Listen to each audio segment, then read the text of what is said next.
The illusion of seeing pervades our lives.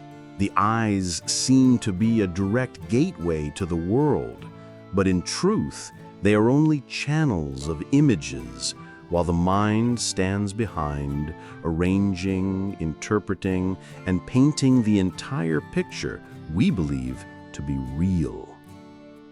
When we look at a familiar scene, we think we see it as it is, yet in a moment of stillness, we realize we are seeing through a lens colored by memory, experience, belief, and the desires that have accumulated within us. This is why two people can stand before the same sunset and feel entirely different things. One seeing the sorrow of separation, while the other perceives the stillness of eternity. The sun has not changed, but the mind has tinted the whole experience.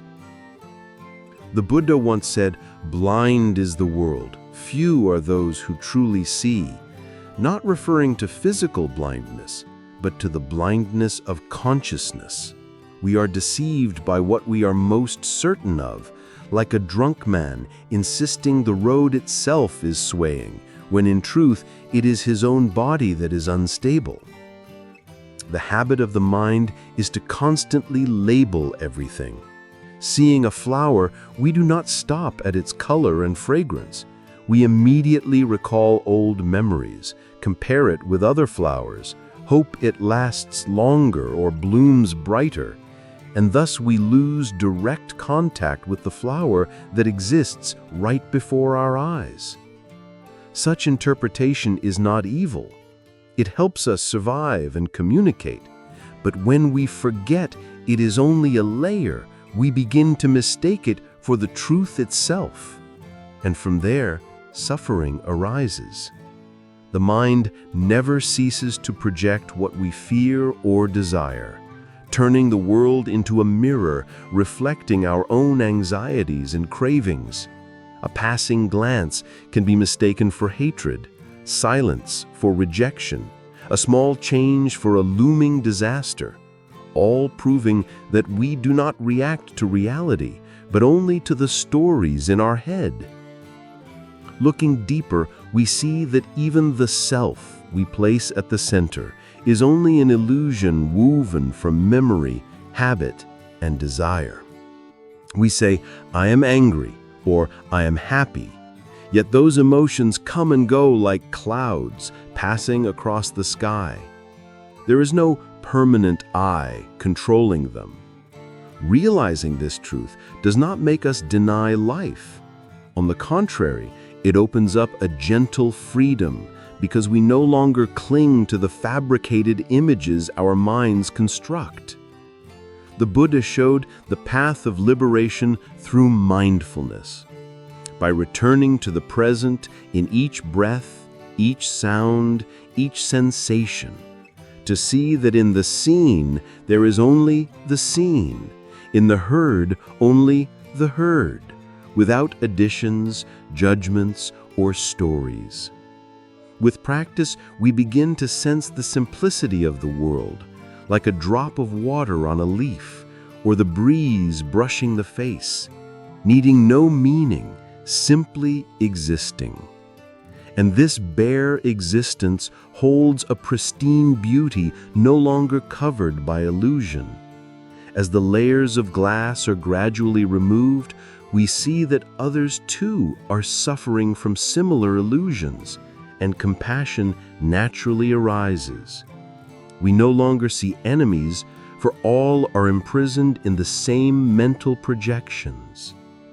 Clear seeing does not make us cold or detached. It allows us to connect more truthfully, to love more deeply, and to live with serenity. Ultimately, the greatest lesson the illusion of seeing gives us is that the world is not a fixed picture out there, but a living flow between ourselves and all phenomena. And when we awaken, the picture becomes clear, and the truth reveals itself not as abstract theory, but as a vivid experience in every present moment. The world we see each day seems to be an objective reality outside of the mind. Yet upon closer reflection, we realize it is never as pure as we imagine. Because the human brain does not simply receive data from the senses like a neutral mirror. It constantly predicts, compares, and edits experience based on memories, beliefs, and habits, allowing us to recognize familiar faces, avoid danger, or find what we seek, but at the same time ensuring that the world we perceive is never the full truth, only a version shaped and colored by the mind. When a person is anxious, even harmless words may feel like a knife piercing the heart. When another is joyful, the very same words become a stream of comfort. The world has not changed, but the state of mind has built two entirely different realities. Likewise, one person may look at a snowy peak and see cold loneliness. Another sees silent majesty, while a meditator perceives impermanence manifesting in the breath of the wind, all revealing that we do not live in one singular reality, but in a world constructed by the mind that colors every experience. The Buddha pointed this out in the teachings of dependent origination and the five aggregates.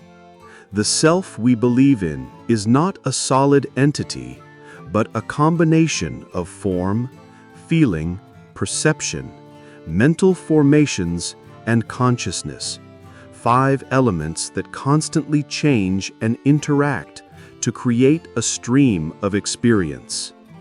Within this stream, perception and mental formations play a special role.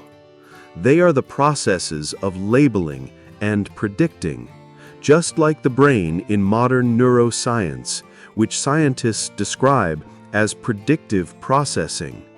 It continuously generates models of the world and tests them against sensory input. This corresponds to what Buddhism calls mental formations and karma, the habits and tendencies accumulated over countless lifetimes. When we realize that the world we encounter is only constructed, we cling less tightly to the emotions and ideas that arise, knowing they are not absolute truth, but reflections of memory and habit.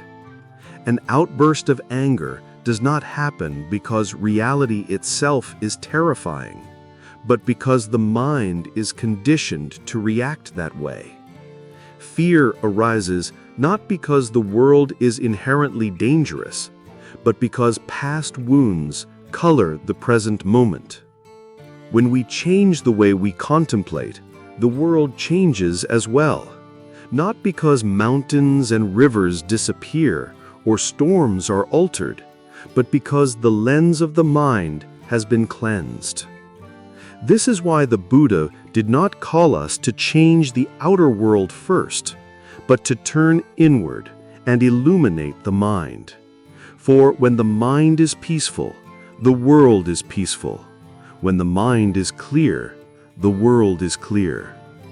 The meditator does not seek to create another reality, but to touch what is here and now directly, without the filters of prediction and illusion. With just one mindful breath, one pure gaze, we can see the world simple and pristine, as if seeing a flower for the first time without attaching any story, letting it be as it is.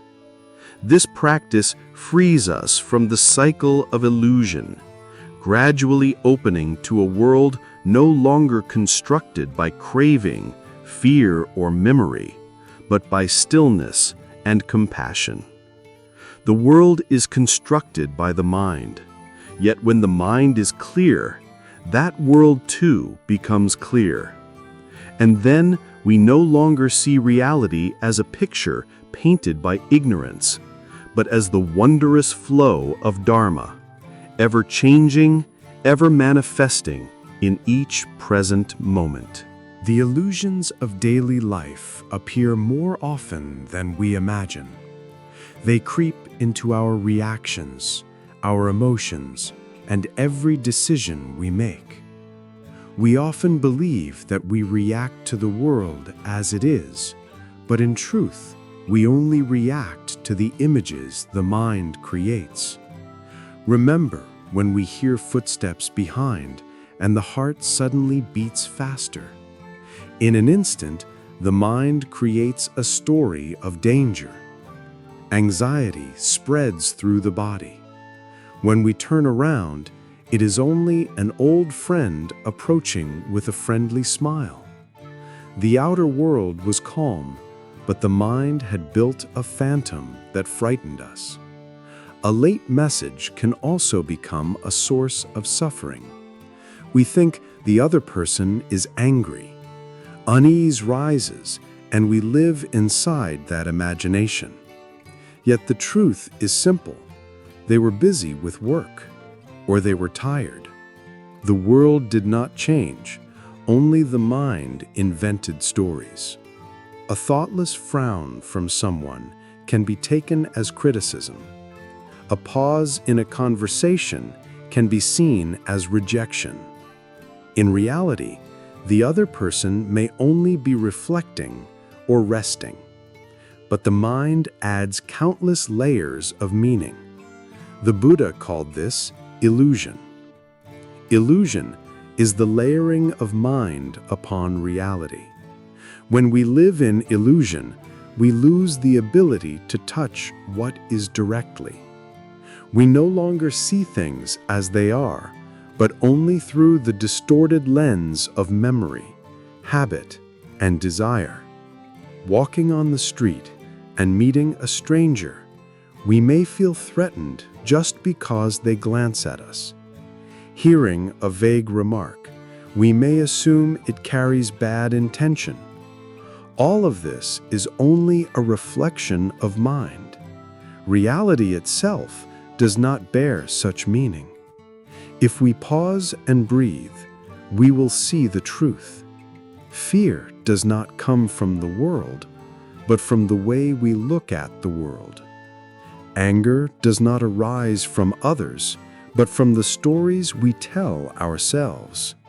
Mindfulness brings us back. A conscious breath creates distance from illusion. A quiet gaze allows us to see things as they are. In that moment, we are no longer swept away by hurried reactions. We learn to observe without rushing to conclusion. We see clearly what is truly present in the moment. Each step, each breath, each glance, if placed in mindfulness, will open a new world. It is a world not covered by assumptions and imagination. It is a world of pure and simple truth. Through practice, we realize that most suffering does not come from external conditions, but from the veils of the mind itself.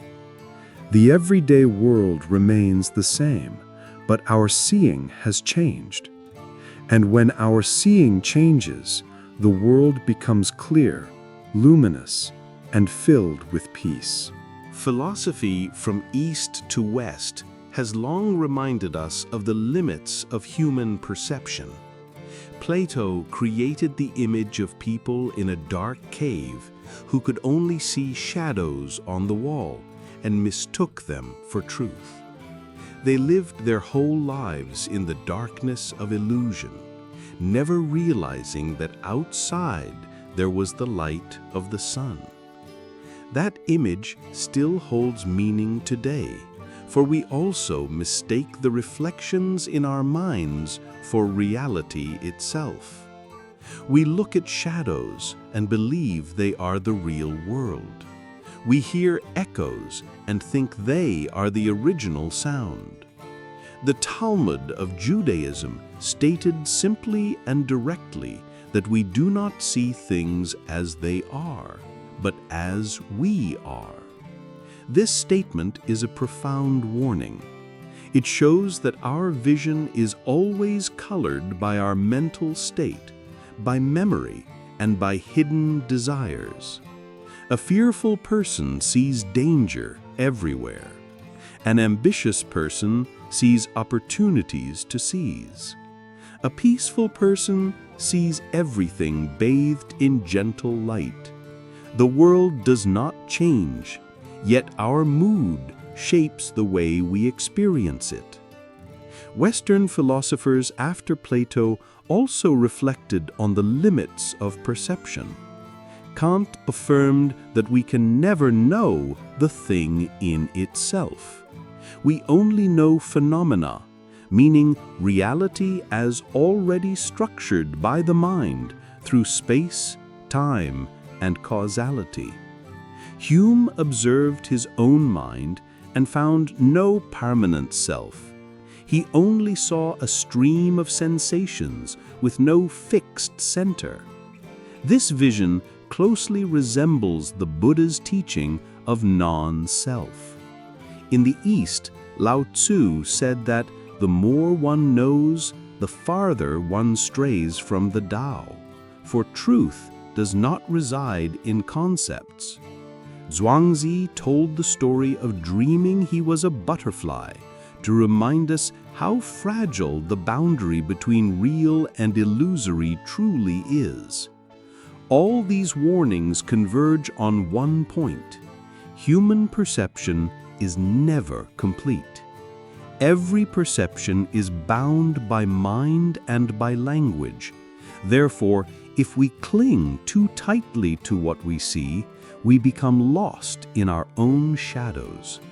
Philosophy does not aim to create doubt, but to awaken humility. Humility to admit that what we see may not be the final truth. Humility to open a door to dialogue with a greater reality. And humility to learn to live mindfully, not imprisoned within the narrow view of our own mind. Buddhism calls the root of distortion avidya, or ignorance. Ignorance is not ordinary lack of knowledge, but a subtle blindness within consciousness itself. It is like wearing colored glasses from birth. We are so accustomed to that tint that we do not even know we are wearing glasses.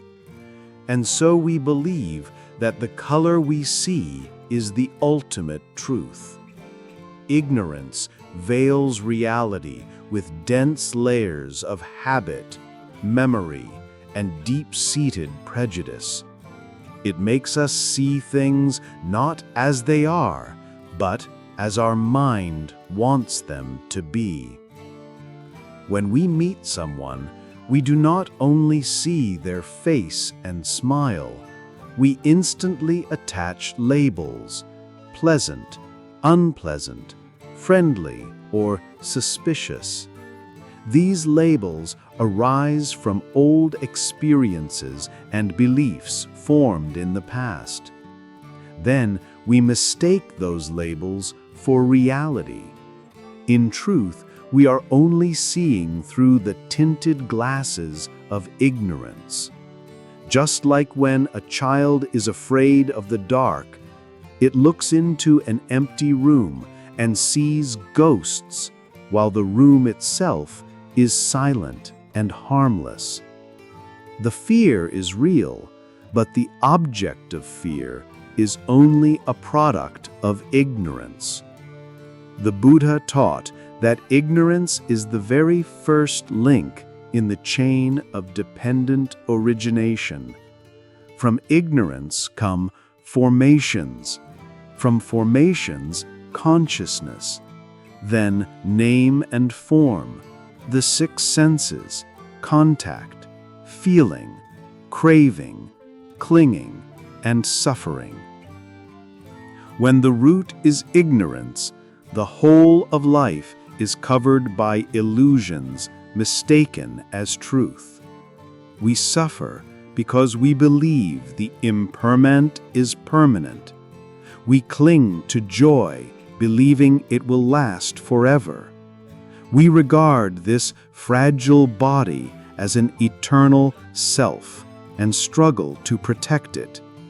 We see what is impure and project onto it a perfect beauty. All of this arises from the tinted glasses of ignorance. But unlike ordinary glasses that can be taken off easily, the tinted lens of ignorance clings tightly to us across countless lifetimes. We no longer even notice its presence. That is why the first step of the path is not to seek a distant truth, but to recognize the concealment of ignorance.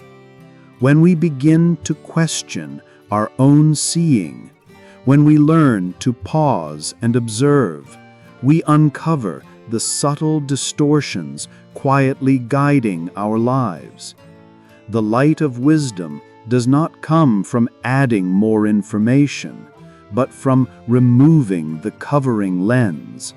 And when the glasses are finally removed, we do not gain a new world. We simply return to the world as it is, clear, simple, and free. From the root of ignorance arise 4 distortions, known as vipallasa, that govern human life. The first distortion is seeing the impermanent as permanent. Human beings fear change and long for stability. We think that love will last forever, that the body will remain strong, that youth will not fade. But reality proves otherwise. Everything is in constant motion. Relationships weaken, youth slips away, loved ones depart. The second distortion is seeing the unsatisfactory as happiness. We believe that wealth, fame, power, or pleasure will bring fulfillment. We strive to gain them and to protect what we have. Yet the more we possess, the more we feel it is not enough. Each joy fades and leaves a void, and new craving quickly arises. Happiness built upon dissatisfaction is nothing more than a fragile illusion. The third distortion is seeing non-self as a solid I. We cling to the notion of a permanent self. When we are joyful, we say, I am happy. When we suffer, we say, I am in pain. When insulted, we say, I am hurt. Yet the Buddha taught that this self is only a temporary combination of the 5 aggregates. It is like a river in constant flow, never fixed into a permanent entity. By clinging to the illusion of self, we create endless burdens, because whatever is tied to me becomes something we must defend. The fourth distortion is seeing the impure as beautiful. We gaze at this body with attachment, believing it to be perfect and lasting. Yet the body is only a composition of the 4 elements, subject to change and to birth, aging, sickness, and death. On close reflection, we see it is neither pure nor enduring. Still, through ignorance, we project onto it a false beauty and imagine it as a source of happiness. These 4 distortions bind us to the endless cycle of birth and death. Yet recognizing them is not meant to make us pessimistic or to reject life. Rather, they help us return to true seeing. Knowing impermanence, we learn to value each fleeting moment. Realizing that happiness does not lie in craving, we begin to let go and find peace. Seeing that the self is not real, we soften the ego and open the heart to compassion. Contemplating the body as impure, we become less attached and live with greater simplicity. When our seeing is transformed, life itself becomes clear and luminous. This is the crucial step on the path of liberation that the Buddha revealed. The Buddha taught that what we call the self is not a solid entity, but only a temporary combination of the 5 aggregates. Form is the physical body, the shape built from the 4 great elements. Feeling is the arising of pleasant, unpleasant, or neutral sensations in each moment. Perception is recognition and memory, the ability to label and distinguish objects. Mental formations are thoughts, habits, and volitions that drive our actions. Consciousness is the continuous stream of awareness of objects. These 5 elements come together to create what we mistakenly believe to be a permanent self. Yet on close observation, we see that they are always changing. The body changes day by day. Feelings come and go. Perceptions shift from one moment to the next. Habits can form and also fade away. Consciousness flows endlessly like a river without pause. Just as a car exists only by the assembly of many parts and ceases to be a car when dismantled, the self exists only as the combination of the 5 aggregates, with no independent entity beyond them. However, through ignorance, we forget this and attribute to the self an absolute solidity. We believe there is a permanent subject standing behind every thought, feeling, and action. This false grasping leads to suffering. When the body weakens, we feel that I am damaged. When emotions change, we believe that I am no longer whole. When someone insults us, we feel that the self is under attack and we immediately react. Yet in truth, it is only the aggregates functioning in dependence and no self has been harmed.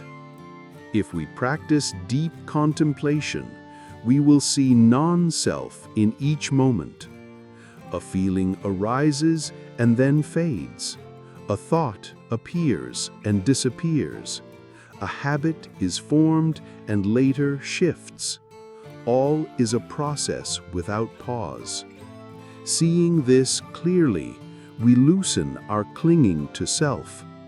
Without the burden of protecting an imagined I, we live more lightly and open more readily to others. The teaching of the 5 aggregates is not meant to deny existence, but to help us touch the truth that everything is only a temporary composition. Realizing this, we learn to release our attachments and to treasure more deeply each fleeting moment of impermanence. When we look at a flower, we do not simply see its color and form. The mind immediately pulls in memory and ideas. We recall a childhood garden and think, "This looks like the flowers my mother used to grow." We compare and judge. "This flower is more beautiful than that one." We even add desire. "I wish it would bloom longer so I could enjoy it." In that instant, the real flower before our eyes disappears. In its place is a tangled web woven by memory, comparison, and craving. Reality itself becomes obscured beneath the fabric of the mind. This does not happen only with a flower. It occurs in nearly every encounter with the world. When we see a person, we do not simply see their appearance, but cover them with labels. This one is friendly. That one is difficult. This one is trustworthy. That one is dangerous. These labels are born from memory, prejudice, and past experience. But when we mistake them for truth, we lose the ability to see the person as they really are.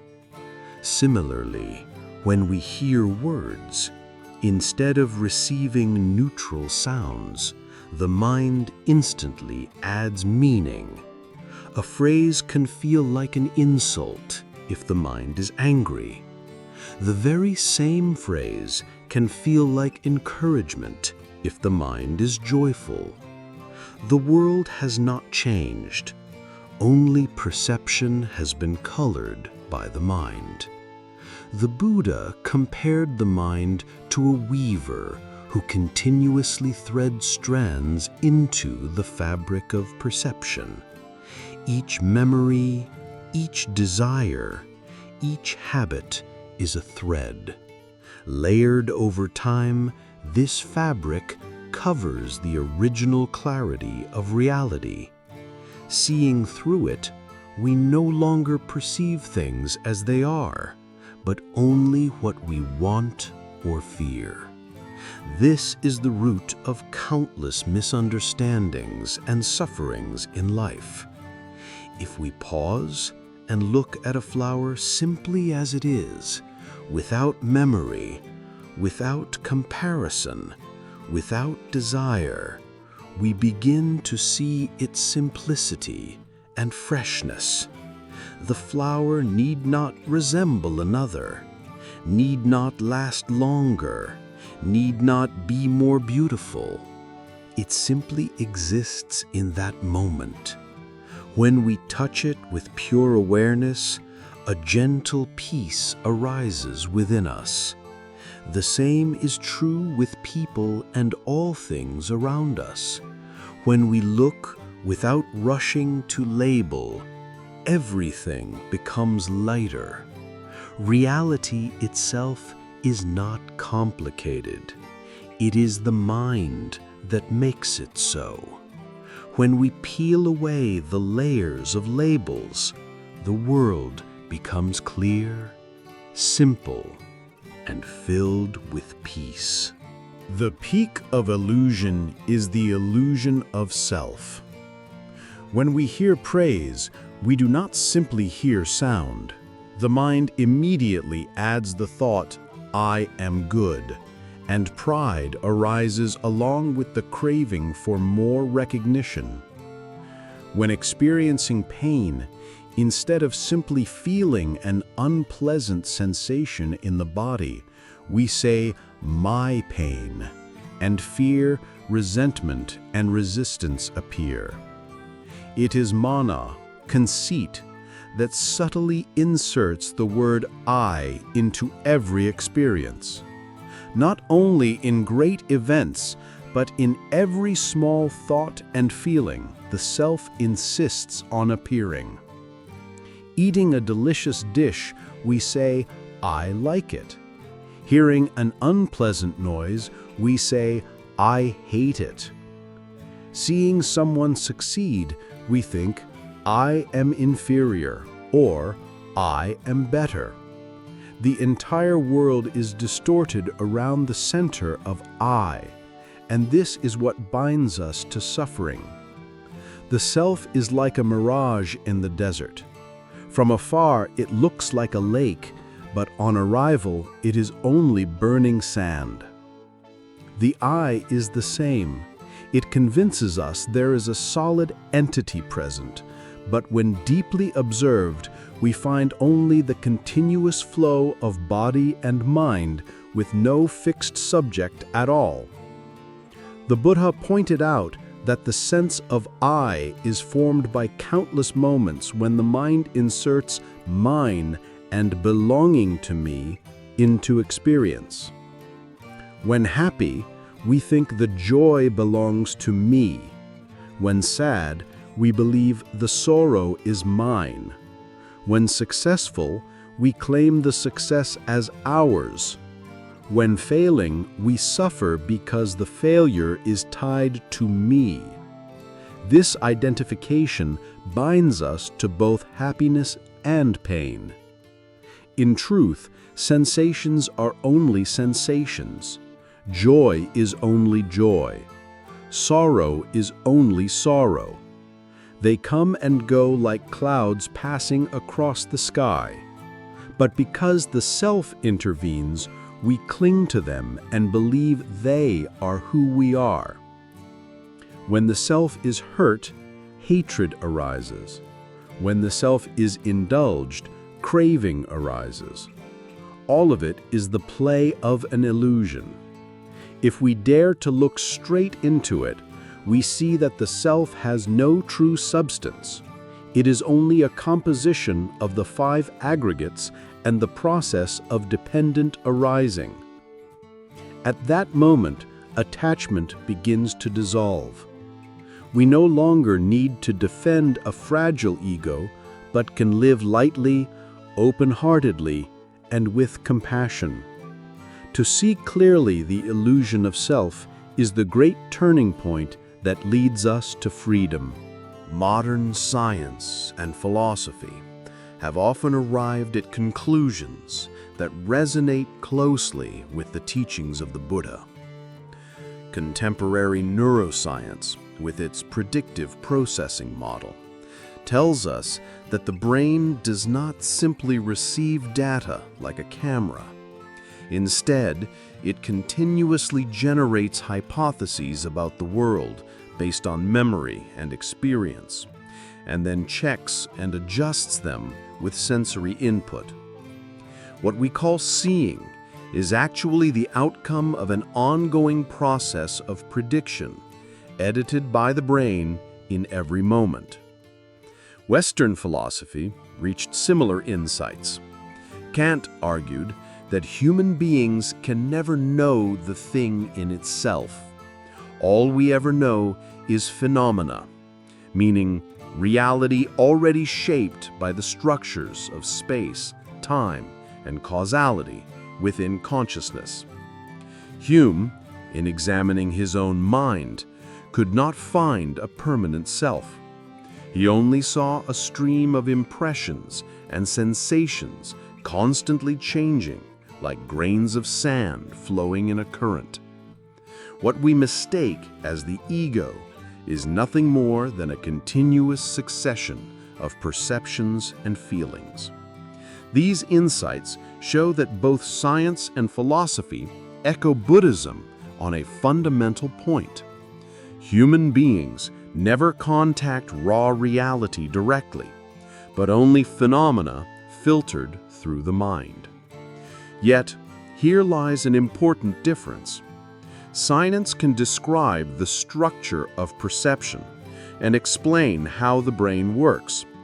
Philosophy can analyze the nature of cognition and question the solidity of the self. But science and philosophy usually stop at description. They give us understanding, but rarely show us a way out of suffering. The Buddha was different. He did not stop at explaining how the world works. He pointed to a concrete path that leads us beyond illusion.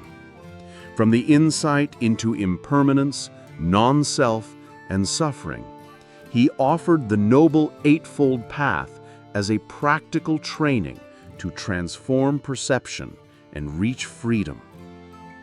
In this way, science and philosophy can be compared to a map describing the layout of a maze, while the Buddhist teaching is the path that leads us out of it. This resonance gives us confidence that what the Buddha taught is not merely religious belief, but is affirmed by human wisdom across time. Yet, More importantly, Buddhism emphasizes that intellectual understanding is only the first step. Truth is not found in concepts, but in direct experience. Only when we practice mindfulness, observing body and mind moment by moment, do we truly step beyond the illusions that science and philosophy can describe. And it is here that the path of the Buddha transcends description and becomes liberation. The path of mindfulness is the doorway out of the illusions that the mind constantly creates. When someone came to seek the Dharma, the Buddha simply said, "In the seen, there is only the seen. In the heard, only the heard. In the sensed, only the sensed. In the cognized, only the cognized." This seemingly simple teaching is in fact the essence of vipassana meditation, the art of meeting life directly, without labels, without stories, without the intrusion of I. In daily life, when the eyes meet a flower, the mind immediately adds judgments, beautiful or ugly, desirable or not, linked with past memories or future expectations. But if we stop at the pure act of seeing, the flower reveals itself exactly as it is, nothing more and nothing less. The power of mindfulness lies in this simplicity. It invites us back to the present moment, to the vivid experience of each breath, each step, each bodily sensation, and each passing thought. When we are fully present, we realize that all phenomena arise and pass away in accordance with impermanence. Joy comes and goes. Sorrow comes and goes. Anger arises and subsides. Nothing is solid enough to cling to. Seeing this clearly, the self that always seeks to possess and protect gradually dissolves. Vipassana does not require us to leave the world or escape to a distant place. It can begin the moment we pause in the rush of daily life and take a breath to face what is here. It may be the song of a bird outside the window, the tension in the chest, or the stream of restless thoughts. All we need to do is notice without identification. When we practice in this way, the mind grows clearer, less bound by illusion and habit. The heart becomes softer, no longer shielded by fear or comparison. We begin to see others with more open eyes, recognizing that they too are searching for happiness and avoiding suffering, just like us. From this recognition, compassion naturally blooms. Mindfulness does not separate us from life. It helps us live within it with deeper awareness and love. It teaches us that freedom is not found by changing the outer world, but by seeing it as it is, without the coloring of ignorance. In that way, seeing becomes the gateway to wisdom, and every moment becomes an opportunity for liberation. The world often paints before our eyes countless promises of happiness. We are told that with more wealth we will feel secure. With more power we will be respected. With the perfect love we will finally be complete. Yet, the more we chase these illusions, the more restless we become. For when we have one, we want 10. When we have 10, we want more. The mind never stops. It always imagines happiness to be somewhere just beyond our reach. The Buddha pointed to a truth that runs counter to this habitual seeking. Lasting happiness does not come from gaining more, but from letting go. By letting go of greed, we feel lighter. By releasing attachment, we become freer. By dropping restless fantasies, we return to the present moment. When the mind knows contentment, peace naturally shines forth like the sun emerging from behind the clouds. Letting go does not mean rejecting life or living in deprivation.